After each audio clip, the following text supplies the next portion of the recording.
आपल्या पुराणांमध्ये, धर्मग्रंथांमध्ये जी नावं असतात त्या नावांवर थोडा विचार केला तरी त्यांची तशी नावं का आहेत याचं रहस्य आपल्याला कळून जातं.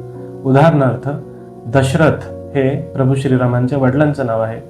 दश म्हणजे 10 इंद्रिय, 5 कर्मेंद्रिय आणि 5 ज्ञानेंद्रिय. मोजली तशी 9च भरतील, कारण जीभ हे जे आहे हे दोन्हीकडे येतं, ज्ञानेंद्रिय पण आहे आणि कर्मेंद्रिय पण आहे. तर यांच्यावर ज्याची सत्ता आहे, ज्याचं नियंत्रण आहे तो दशरथ आहे. आणि रावण जो आहे तो दशमुख आहे, म्हणजे 10 तोंडांनी जो भोग करतो, ज्याला भोग करायला, विषय वासनांचा भोग घ्यायला 10 तोंडही पुरत नाहीत, तो दशमुख आहे.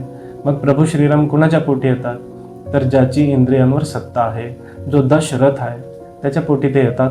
आणि जो केवळ विषय वासनांचा भोग करतो, आपली इंद्रिय ही केवळ भोगासाठी आहेत असा जो विचार करतो, अशा दशमुख रावणाचा प्रभू श्रीराम वध करतात.